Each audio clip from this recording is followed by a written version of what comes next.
Olá, bom dia. São 6h04. O programa Notícia de Frente começando agora. Então seja muito bem-vindo, muito bem-vinda à edição de hoje. Horrores da guerra. O conflito ultrapassa o continente europeu e pode respingar em outras nações, inclusive no Brasil. E por lá, 500 brasileiros não conseguem deixar a Ucrânia.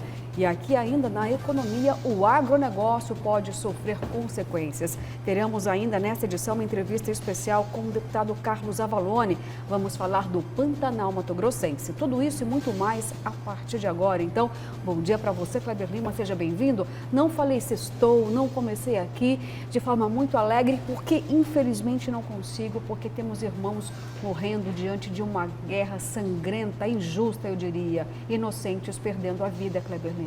Bom dia, Luciana Gaviria, bom dia, Daniel Petengil, bom dia a você que nos honra com a sua qualificada audiência. Guerra não tem nada de positivo, a não ser para o vendedor de armas, né? Exato. Já diria a sabedoria popular. E a guerra é lá do outro lado do mundo, mas consequências econômicas drásticas são esperadas no Brasil, a exemplo do aumento dos combustíveis, gás de cozinha, entre outros. É isso mesmo, Kleber Lima. A gente vai falar um pouco no programa de hoje também sobre esse grande conflito. Bom dia para você, Daniel Petengil, seja bem-vindo. Bom dia, Luciana. Bom dia, Kleber Lima. Bom dia você que nos assiste. Realmente a guerra já iniciada ontem na Ucrânia está deixando o planeta inteiro sob tensão, né? E quem sofre, em primeiro lugar, são os civis, né? Já há relatos de mortes, mais de 137 mortes, isso de acordo com os números oficiais. Mas vamos acompanhar os próximos capítulos, ver se esse conflito tem um recuo que todos nós estamos esperando. Olha, ontem nós noticiamos aqui o fato de que as tropas estavam avançando, né, rumo a Kiev, por exemplo, nessa madrugada, por volta de umas 4h da manhã, a tropa estava apenas a 30 quilômetros de Kiev, mas infelizmente nesse momento as tropas já avançaram, causando mais terror, mais destruição, mortes ainda. Infelizmente, civis estão sendo também atacados. Ontem nós vimos uma grande ofensiva bem no centro da cidade, em áreas residenciais, trazendo aí, patrocinando o terror, os horrores da guerra. Ontem um vídeo foi exibido no Jornal da Record mostrando uma criança dentro de um apartamento gritando, correndo, desesperada após ouvir toda aquela atrocidade que estava acontecendo. E aí, Daniel, Kleber Lima, nós estamos aqui atônitos, assistindo a essa grande ofensiva e ficamos do outro lado pensando até mesmo nos 500 brasileiros que estão lá. É claro que a gente pensa em toda a nação, nos ucranianos, mas temos brasileiros que não conseguem deixar o país. A situação é delicada. Itamaraty já se posicionou dizendo que vai encaminhar, no caso, ajuda, uma tentativa de resgatar os brasileiros nas fronteiras, mas por enquanto ainda, Daniel, não é uma realidade, nem sabe se de fato esse resgate vai ser possível. Os brasileiros estão em oração, principalmente os familiares dos brasileiros na Ucrânia, e a perspectiva é de que eles consigam deixar a nação, mas até o momento ainda não é uma certeza. A Ucrânia, que é um destino muito importante para, por exemplo, os jogadores de futebol brasileiros. Nós temos um time importante no cenário mundial, que é o Shakhtar, e ele fica justamente em Donetsk, né, que é uma das cidades do leste da Ucrânia que está sendo foco, né, da Rússia, desse movimento expansionista da Rússia, e está sob tensão. Mas a capital, Kiev, é que está sendo mais bombardeada. Os brasileiros estão lá. Eu ouvi agora um relato na rádio de um jogador também brasileiro que está ali. Ele estava num desses engarrafamentos aí tentando fugir de Kiev e ele perdeu a paciência, deixou o carro no meio da rua e tentou sair correndo, né, para alguma região de fronteira em busca de salvamento, né? O que também está agravando a situação humanitária, que não existe um plano ainda para o recebimento dessas pessoas, né, que estão tentando fugir da Ucrânia aí nos outros países que fazem fronteira, como a Polônia, que deve ser um dos principais destinos dos refugiados, mas ainda não há uma definição de como essas pessoas vão ser recebidas e de que forma, né? Não tem uma ação humanitária ainda definida para receber os imigrantes, os fugitivos, né, fugitivos não, os migrantes que vão sair, tentar guarida em outro país. Né? Bom, e a situação também fica um pouco delicada para o Brasil por dois fatores, eu diria. A União Europeia, juntamente com outras nações, estão promovendo em larga escala sanções econômicas. Alguns bancos já não podem mais ter nenhum tipo de relação com a Rússia, porque tem muitos russos milionários já identificados, inclusive Putin, mas é difícil de chegar até a fortuna estimada de Putin, Kleber Lima, em mais de 42 bilhões de dólares. Isso fora da Rússia, ou seja, mas por enquanto fica difícil de identificar em nome de quem estaria essa grande fortuna de Putin, de Vladimir Putin, fora da Rússia. E pelo menos até o momento, Daniel e Kleber, 100 famílias russas já, empresários, grandes empresários, já foram identificados para impedir que os bancos, principalmente os norte-americanos, permitam fazer transações financeiras para não abastecer mais ainda o poderio econômico da Rússia. Só que Putin já se manifestou sobre isso. Ele disse o seguinte: olha, não temo até o momento essas sanções porque a Rússia está preparada.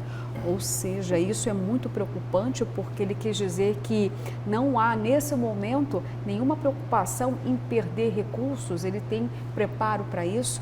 Então, para ele não significaria uma sanção. Se é verdadeiro ou não, se são verdades ou mentiras de uma guerra, nós não sabemos, mas já foi uma resposta de Putin ao mundo.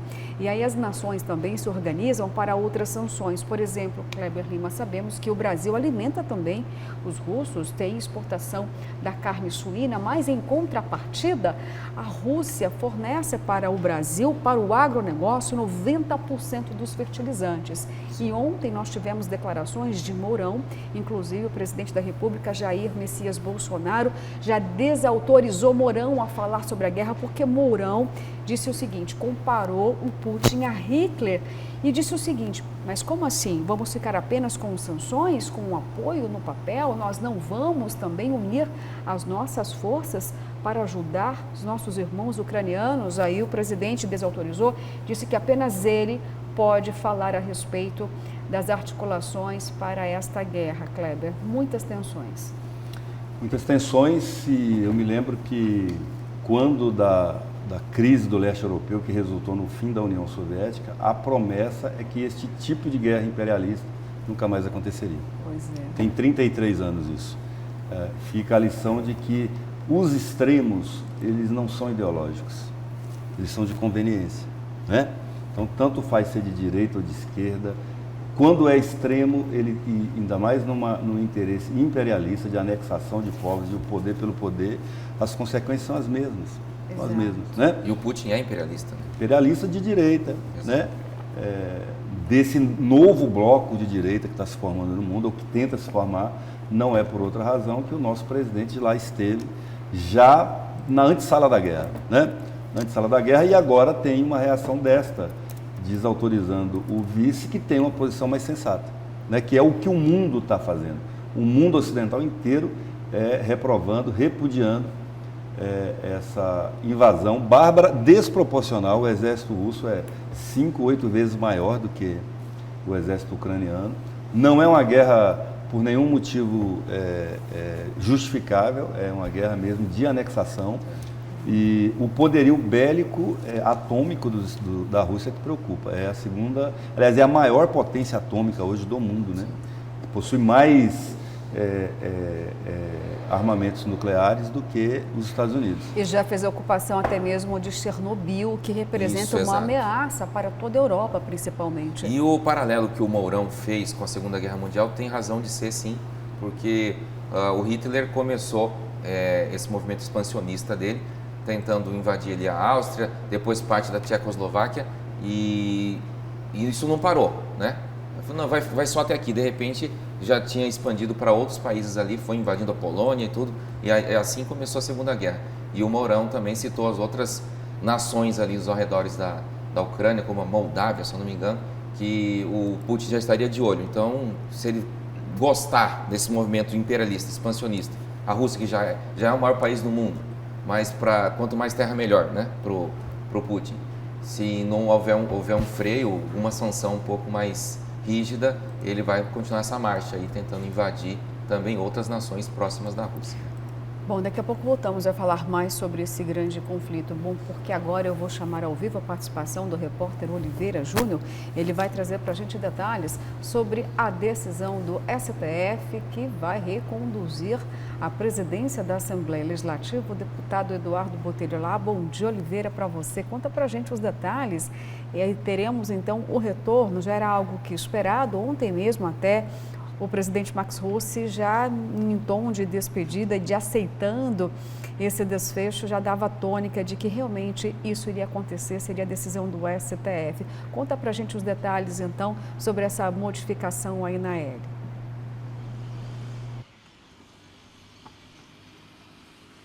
É isso mesmo, Luciana. Bom dia para você, Kleber, Daniel, você que acompanha o Notícia de Frente em todo o estado de Mato Grosso. Como você mesma disse, o próprio Max Russi, que interinamente assumiu a presidência da Assembleia Legislativa, nesse período já esperava que Eduardo Botelho fosse reconduzido ao cargo. O ministro do Supremo Tribunal Federal, o STF, Alexandre de Moraes, voltou atrás e cassou a liminar que anulou a eleição do deputado Eduardo Botelho para a presidência da Assembleia no ano de 2020. Com isso, Botelho retorna ao comando do Legislativo e Max Russi, do PSB, volta à primeira secretaria. A decisão do ministro ocorreu no mesmo dia em que Eduardo Botelho estava em Brasília para acompanhar o caso, já que o extinto Democratas, hoje União Brasil, solicitou que, no entendimento entre outras ações de inconstitucionalidade de outras assembleias, para que o novo entendimento de proibição de reeleição para o mesmo cargo seja aplicada a partir da publicação oficial. E como você disse, Luciana, o Max Russi, imediatamente após o anúncio do retorno de Eduardo Botelho, concedeu entrevista coletiva dizendo que é normal, agradeceu o período que ficou à frente, destacou os trabalhos que ele fez nesse curto espaço de tempo e, lógico, vai tirar proveito também desse cargo, já que ele conseguiu uma visibilidade maior e disse que o foco a partir de agora é buscar a sua reeleição ao cargo de deputado estadual. Voltamos com vocês. Daqui a pouco eu volto para falar do concurso público do Estado. Ok, Oliveira, obrigada pelas informações. E perdemos aí o finalzinho do seu áudio, mas deu para entender que você ainda volta conosco nessa edição ainda. Obrigada pelas informações. Bem, olha, começou, digamos assim, nesse conflito diplomático e terminou de forma ainda mais diplomático. Por enquanto, sem ruídos na Assembleia. Kleber Lima, já tem deputados aí que estão tentando também digerir essa situação e esse desfecho. Luciana, ontem a gente mostrou aqui uma declaração do deputado Max Russi, salvo engano você mesma que o entrevistou, e me chamou a atenção, destaquei isso ontem dizendo o seguinte, não, teve bom, né? Você já estou no lucro, esse um ano aí, ó, não estava previsto, foi um presente, né, que ele ganhou, esse um ano de presidente da Assembleia Legislativa, volta a ser primeiro secretário e continua no poder, continua na crista da onda, very good, tudo tranquilo, favorável, e agora é todo mundo foco na reeleição. Tá certo. Do mais importante ao mais humilde dos deputados, foco na reeleição. Foco na reeleição. Porque senão não fica, né? Agora precisa renovar o mandato para poder almejar na coletiva que ele concedeu ontem, inclusive, para falar sobre esse período de um ano que ele passou à frente da Assembleia, ele disse que o foco dele, realmente, a prioridade dele é reforçar o partido, né? O PSB, e as estratégias aí para conseguir a reeleição à próxima legislatura. Ele também deu a entender que, caso seja reeleito, vai tentar pleitear aí a presidência da Assembleia novamente. E um detalhe é o seguinte, nesse um ano que ele ficou, que é menos tempo que o Botelho já tinha exercido um mandato inteiro, ele já chegou a ser governador de estado. Por algumas horas, mas foi, né? É verdade. O que o Botelho não conseguiu ainda, né? Não, ainda não. 12 horas, mais ou menos. Mas agora tem muito para conseguir, né? Lucraço. Caiu e agora, com o processo eleitoral, se o governador Mauro Mendes realmente, né, for para a reeleição, a gente pode ter esse cenário, então. O que muda, na minha avaliação, essa troca de presidente da Assembleia, é fora da Assembleia. Me chama muita atenção uma foto ontem do Jornal Gazeta que mostrou em Brasília, na mesma mesa, o senador Wellington Fagundes, o deputado Eduardo Botelho, o ex-deputado Nilson Leitão e o senador Jaime Campos. Nossa, eu não consigo nem imaginar o assunto, Kleber Lima. Então, eu consigo, eu preciso, né? E aí, no momento em que o governador Mauro Mendes, fora do país, né?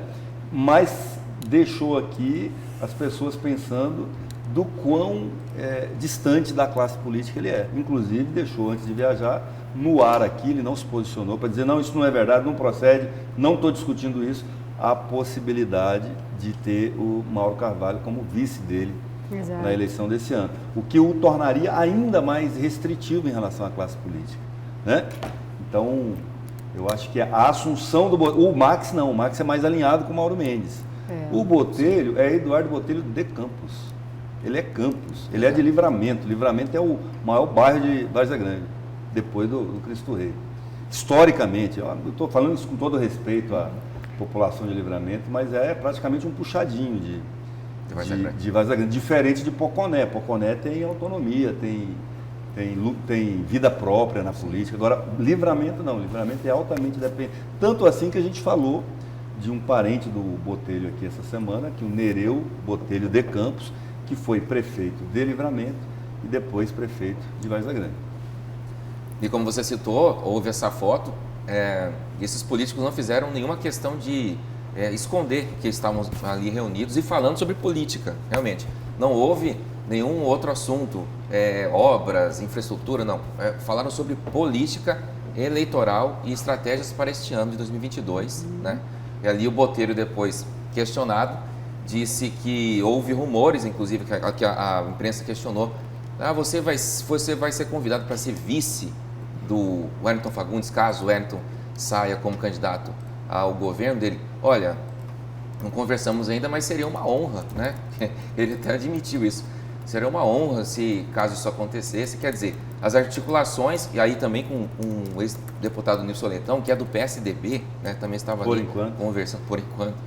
Então eles não estão escondendo que existe essa conversa sobre esses diversos horizontes aí que se abrem, e nós não podemos perder de vista que o Wellington está sendo pressionado pelo PL e pelo próprio presidente da República a ser candidato ao governo. Então, ali está mais ou menos um desenho de uma possível chapa, né, do Wellington Fagundes como cabeça. E será que é uma realidade, então, a gente entender que se o Wellington Fagundes, por exemplo, rejeitar aí o pedido do presidente Jair Bolsonaro para concorrer ao Palácio Paiaguás, poderia entrar Leitão, então, nessa jogada? O Nilson Leitão já foi convidado pelo próprio presidente, quando o presidente esteve aqui em Cuiabá no ano passado, trouxe o Nilson Leitão junto com ele no avião, para fazer esse convite. Então é um convite que é público, já admitido pelo Nilson Leitão, que está tentado, muito seduzido pela possibilidade de ser candidato ao governo com o apoio do presidente da República. Lembrando que quando o Nilson Leitão foi candidato ao Senado, na eleição suplementar de 2020, junto com as eleições municipais, ele teve o apoio formal do senador Wellington e do senador Jaime Campos, com um compromisso feito à época de que os três estariam juntos na eleição desse ano. Certo. Então, não há surpresa nisso, do Nilson estar lá nesse pacote. E a presença dele é que coloca um interesse maior nessa reunião de Brasília. Porque até então, todos esses movimentos feitos pelo senador Wellington estavam sendo recebidos pelos políticos aqui, pela cúpula dos diversos partidos, Daniel, você sabe disso, como um blefe, uma chantagem em cima do Mauro para o Mauro abraçá-lo como candidato ao senador, na chapa dele, né? Que seria o sonho do Wellington Fagundes. Ir para o Senado com o apoio do presidente da República e do governador para, na visão dele, tentar eliminar ou garantir, consolidar a vitória, né? Porém, ele não é muito bem-vindo no grupo do governador Mauro Mendes e também não é muito bem-vindo no grupo do Bolsonaro, porque ele ainda tem relações muito fortes, né? e recentes com o PT, com o PCdoB. Vou dizer de novo, o segundo suplente dele é o professor universitário comunista Manuel Mota, uma pessoa decentíssima, um intelectual de grandeza, mas em tempos modernos isso não importa. O que importa é um defeito de ser comunista, né? Para os bolsonaristas. Né? Exato, esse contexto de articulações aí, uma semana antes dessa reunião em Brasília, o deputado Eduardo Botelho esteve com o prefeito Emanuel Pinheiro, Não é um encontro muito comum só entre os dois, né? Ali no Palácio Alencastro. Oficialmente, o assunto seria sobre asfaltamento de alguns bairros, mas, logicamente, eles conversaram também sobre conjecturas políticas. Tá certo, gente. Olha, vamos novamente para outra participação ao vivo aqui do repórter Oliveira Júnior, porque vamos falar do concurso da segurança pública, esse concurso que não tem fim em polêmicas. Vamos então, Oliveira, saber se já tem alguma definição em relação ao possível cancelamento do concurso ou não. Já existem deliberações? Temos já uma posição para passar para aqueles que estão ansiosos por essa resposta? Conta para a gente, então, os últimos desdobramentos do concurso da segurança pública, Oliveira. Pois é, Luciana, numa reunião na manhã de ontem entre representantes do Ministério Público Estadual, da Universidade Federal de Mato Grosso e da Secretaria Estadual de Segurança Pública, SESP, onde nós estamos nesse momento, ficou decidido que o concurso público realizado no último domingo, dia 20, não terá homologação final enquanto as investigações não forem concluídas. Quais investigações? De irregularidades. Dezenas, mais de 30 denúncias foram oficializadas de várias irregularidades cometidas pelos próprios candidatos durante esse concurso realizado no último final de semana. O trabalho de apuração está sendo conduzido no âmbito do Ministério Público Estadual.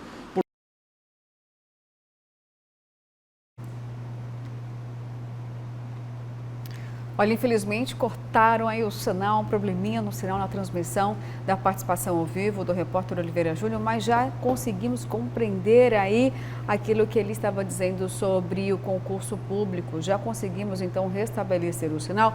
Vamos deixar que Oliveira possa então concluir as informações aqui para a gente do concurso. Oliveira, por favor, desculpe aí a nossa falha, por favor, retome então as suas informações.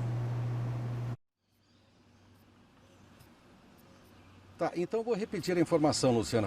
Lembrando que mais de 30 denúncias foram oficializadas, feitas por candidatos durante o concurso realizado no último final de semana. E por conta disso, o Ministério Público vai investigar, através das promotorias de justiça da capital, nas áreas de patrimônio público, cidadania e segurança pública. Segundo os promotores de justiça que atuam no caso, a SESP disponibilizou as informações solicitadas e também colocou a área de inteligência à disposição para um eventual apoio às investigações. Somente a ouvidoria do Ministério Público do Estado recebeu mais de 100 denúncias sobre supostas fraudes na organização do certame. Para quem não acompanhou o noticiário, na segunda-feira, que foi quando surgiram as primeiras denúncias, teve candidato tirando selfie dentro da sala, teve empresa com CNPJ fazendo concurso em nome de candidato, enfim, uns absurdos ainda sem explicação e que o MP vai investigar. Então, somente após a conclusão desta investigação é que o resultado será divulgado. Bom dia, bom final de semana para vocês. Opa, bom dia, um ótimo final de semana para você, Oliveira, e bom trabalho, viu? Oliveira trazendo então as informações. Gente, então isso quer dizer o quê? Sem homologação, não vamos saber, ninguém vai saber os aprovados deste concurso até que as investigações realmente tenham aí um ponto final para os esclarecimentos, porque aí sim vamos ter uma resposta efetiva. Olha, o concurso será cancelado de forma parcial.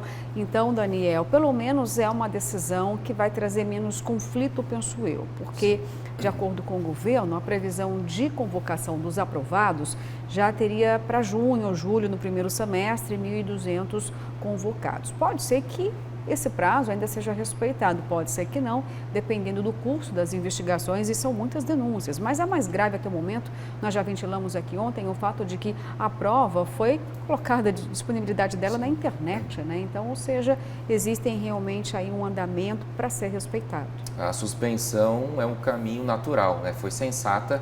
Nós lamentamos muito pelos candidatos que se prepararam anos para essa prova, e foram bem, muitos deles já se manifestaram aqui no programa, inclusive, mas realmente, diante dessa enxurrada de denúncias, de irregularidades, acho que foi o mais sensato se fazer, e o Ministério Público já mobilizou 3 promotorias para poder dar conta de todo esse volume aí, né, de mais de 100, quase 200 denúncias de irregularidades em relação a essa prova, que infelizmente não foram questões pontuais, né, e o vazamento do conteúdo integral da prova, para mim, realmente foi a questão mais grave até agora. Kleber Lima, por favor. Já Elvis, né? Como se diz lá em Livramento, já que o assunto hoje é Livramento. Já Elvis. Tá certo, Kleber. Passa amanhã. Olha só, o que não é Elvis ainda, sabe o que é também, Kleber Lima, já que você disse, né? Acabou. Olha só, o processo seletivo da Secretaria de Educação. Só problemas, né? Concurso público e também nesse processo seletivo da educação. E ontem, quem compareceu lá na Assembleia Legislativa foi o secretário de Educação, Alan Porto. A convocação aconteceu por parte do deputado do PT, Lúdio Cabral. Vamos acompanhar, então, as principais declarações do secretário e também do deputado e de outras entidades. A convocação do secretário foi feita pelo deputado Lúdio Cabral. O parlamentar, para traçar as inúmeras reclamações recebidas por professores de vários municípios do estado, avalia que o cenário atual da educação é desastroso. Define como colapso as ocorrências nas escolas rurais que unem na mesma sala várias turmas. Outro grave problema ocorreria com alunos autistas e com deficiência.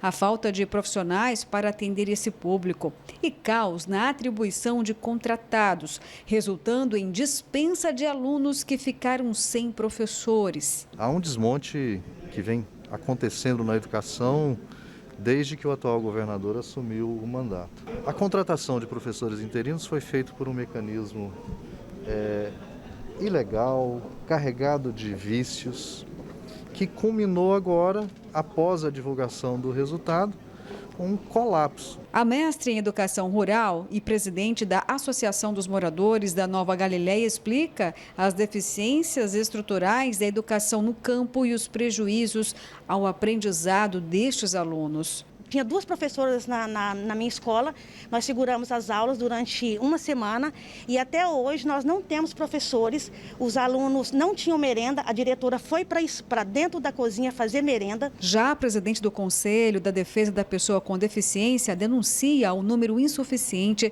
de profissionais para acompanhar alunos com deficiência e autistas. Esse público falta um cuidador, né, ou auxiliar, como se chama no estado.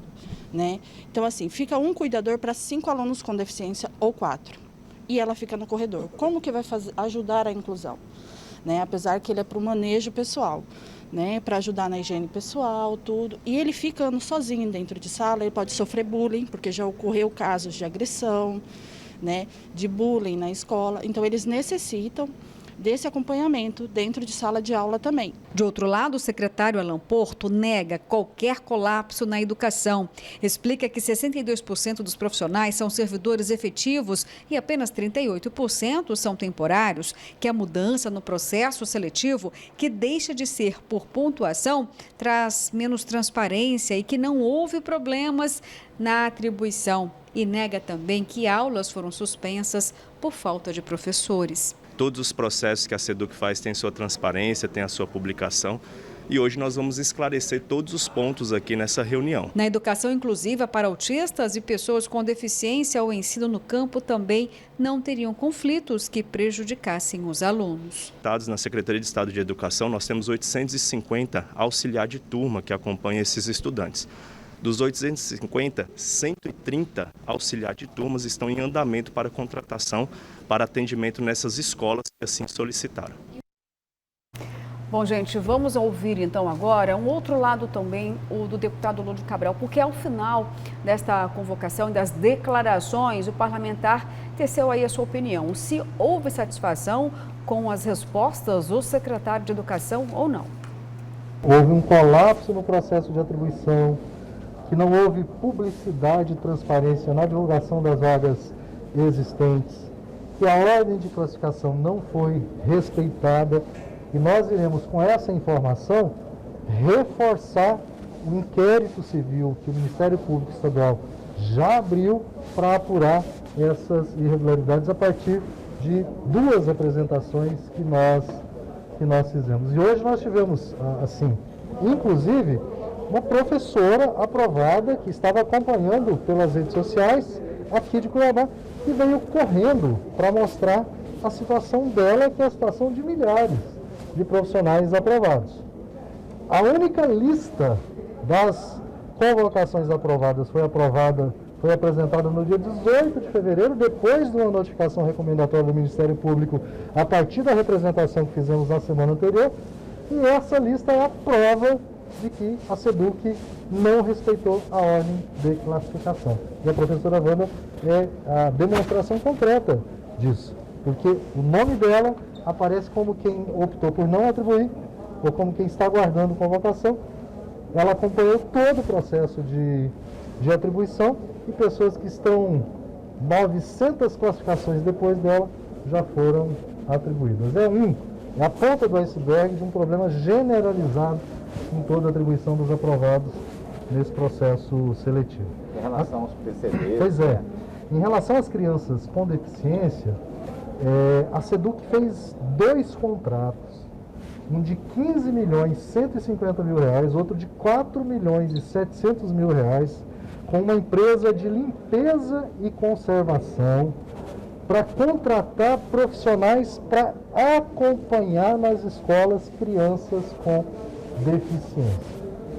Se a gente considerar os números de crianças com deficiências nas escolas e a quantidade de profissionais contratados, é um profissional para cada 10 alunos com deficiência. Esse profissional não pode entrar na sala de aula, esse profissional não tem qualificação para trabalhar com essas crianças e tem uma remuneração menor do que o salário mínimo, ou seja, o retrato do descaso do governo com as pessoas com deficiência na educação pública. E uma coisa curiosa, o contrato com essa empresa não está no portal Transparência. Ontem nós consultamos, havia notas de empenho de pagamentos que foram realizadas a ela e mesmo essas notas sumiram do portal Transparência. Não foram contratados os intérpretes de Libras, não foram contratados os professores das salas de recurso multifuncional e os cuidadores contratados em número insuficiente, com essa remuneração baixíssima e sem as condições adequadas, a qualificação para poder estar em sala de aula acompanhando cada um desses alunos. Olha, considero grave essa última declaração, então, do deputado Lúdio Cabral, porque ele disse o seguinte: em relação aos alunos com algum tipo de deficiência, os autistas, existiriam 2 contratos, um de 15 milhões, outro de 4 milhões, ou seja, quase 20 milhões, e a reclamação é o quê? Que não existem aí um número suficiente de atendimento a esses alunos especiais. Como assim? Por exemplo, Kleber Daniel, para cada criança, estudante com deficiência, precisaria ter um acompanhamento, um acompanhante por aluno, mas a rede tem apenas um acompanhante para cada 4 ou 5 estudantes. E aí a gente ouve falar sobre um contrato de terceirização que o governo teria realizado e na prática a gente não vê o efeito desse montante de recurso financeiro. Aí ele disse mais, não tem mais no portal da transparência. Então, ou seja, o deputado também precisa então trazer agora à tona esses documentos, porque é uma denúncia gravíssima. Será que houve a suspensão desse contrato? Será que esse contrato está vigente? Porque aí não se trata apenas de problemas pontuais na gestão, não é gestão, aí já tem um outro nome e precisa de uma investigação, Daniel. Exato, acho que o ponto fundamental é esse. O deputado Lúdio Cabral trouxe esses dados à tona, agora vai ser importante que ele também reúna essa documentação para mostrar, para comprovar tudo o que está dizendo, né? E até porque é um contrato de valor expressivo, são quase 20 milhões de reais para essa assistência a alunos que precisam ou portadores de alguma necessidade. E foi importante também a presença do secretário Alan Porto para ouvir diretamente esses problemas. Existe ali representantes de entidades, né, ligadas aos profissionais de educação, que trouxeram diretamente para ele esses questionamentos, né? E ele negou que haja qualquer tipo de caos ou colapso na educação de Mato Grosso, mas a gente sabe que não está acontecendo tudo às brancas nuvens, não, né? Mas vai agora, voltando à questão do Lúdio, vai caber a ele trazer essa documentação, né? E se o contrato não está no portal Transparência, então algo está errado. Kleber, me chamou muita atenção a declaração do secretário Alan Porto. Eu me sinto até aqui, olha, mal. Ele disse o seguinte: a educação é feita para os alunos. Como assim? Só os alunos? É claro que ela é de extrema relevância para os alunos, mas os professores não fazem parte dessa cadeia? Há como fazer um discurso diante de tantos questionamentos em problemas, possíveis problemas de gestão, como o processo seletivo, o problema grave de atribuições de aula, que significou o quê? Suspensão de aula, porque os alunos vão à escola e ficam lá esperando. E cadê o professor? Ah, não tem professor. Por que não tem professor na sala de aula? Porque a atribuição não foi concluída, inúmeros problemas. E aí vem o secretário e diz: olha, minha preocupação com os alunos. Como assim? Só com os alunos? Ele não é do ramo, né?